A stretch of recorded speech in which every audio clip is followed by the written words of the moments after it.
You ever get home after a long day, you're starving, but the idea of making a big, complicated dinner just feels exhausting? Well, today we are skipping the oven entirely and jumping into two absolutely incredible stovetop kofta recipes that are fast, simple, and just bursting with flavor. Ah, we have all been there. You want a real, satisfying, home-cooked meal, but your energy is just completely tanked. So forget about preheating the oven. I'm going to show you two amazing kofta recipes that are going to be your new weeknight heroes. So first on the menu, we've got a hearty kofta and vegetable skillet just simmering away in this rich, gorgeous tomato sauce. And then, for those nights when you really don't have time, we're going to whip up some super speedy pan-fried kofta that are unbelievably juicy on the inside with a perfect crust. Okay, let's dive right into our kofta and veggie skillet. Just picture this, tender, flavorful meatballs swimming in a savory tomato sauce with all these perfectly cooked vegetables. It's a whole meal in one pan, and it tastes like it's been cooking for hours.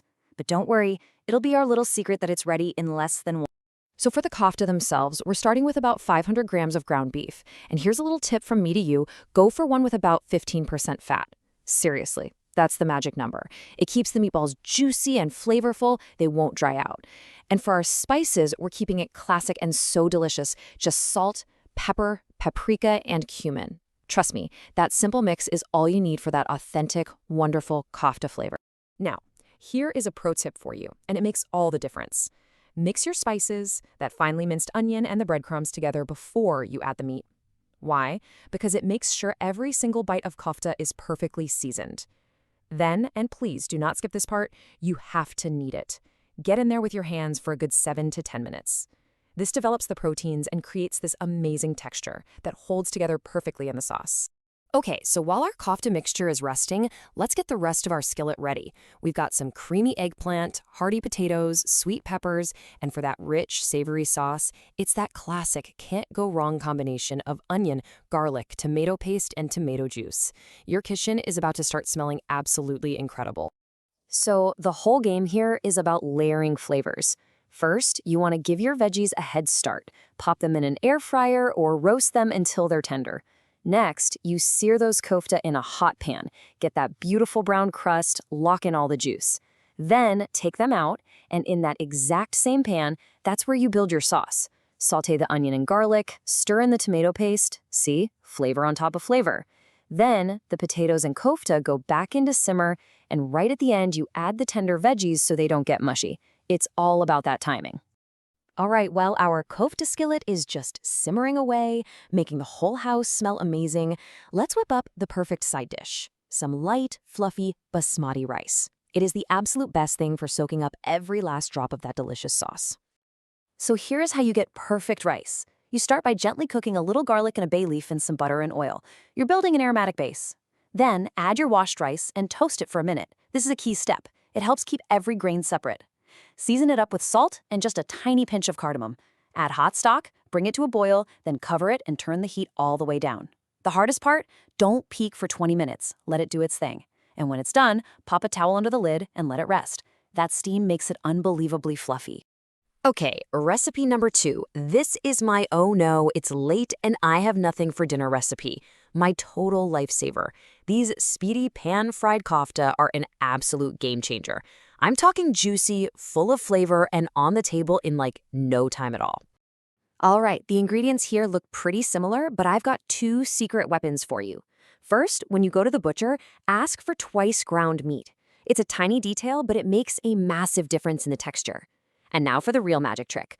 1 teaspoon of baking soda and the juice of a whole lemon. You are about to make the most unbelievably tender kofta you've ever had. So, what is this all about? Well, it's just a little bit of beautiful kitchen science. When you mix the acidic lemon juice with the alkaline baking soda, it creates this little fizzing reaction. And that creates tiny, tiny air pockets all through the meat. This means even when you pan fry it, the kofta stays incredibly light, fluffy, and juicy, never dense. It's an amazing trick. So once you've kneaded everything together, you've got to let it chill in the fridge for at least a couple of hours. This is so important for the flavor to develop, and it makes the kofta way easier to shape. When you're ready, wet your hands a little, this stops the meat from sticking, and roll the mixture into these long, thin, finger-like shapes. Why that shape? Because it cooks super fast and evenly.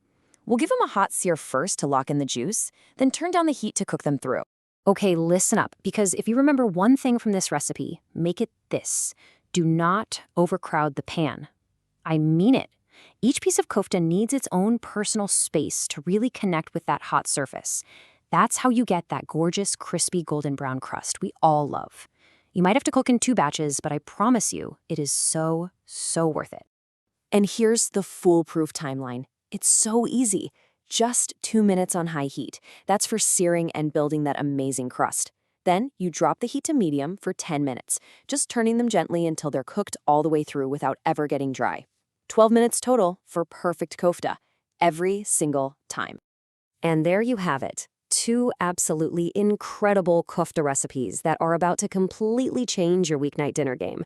So whether you want a cozy one-pan meal or you need something lightning fast, you now have the perfect answer. So let's just break it down one more time. You've got the skillet, a complete, comforting meal in one pan with that rich, beautiful sauce just begging to be served over fluffy rice. And on the other hand, you have the speedy pan-fried kofta, an unbelievably fast main course, juicy with a perfect sear, great for a crowd with just some fresh bread and a salad. 2 totally different vibes, both completely delicious. You know, the biggest thing to take away from all this is that you can absolutely make a deeply satisfying, flavor-packed, home-cooked dinner without ever turning on your oven. A hot pan on your stovetop is really all you need to make these incredible meals happen, even on the craziest days. So what's it gonna be? The comforting, saucy kofta skillet or the speedy, juicy pan-fried kofta? I honestly can't wait to hear which one you decide to try first. I really hope you feel inspired to get in that kitchen and make something amazing. Happy cooking!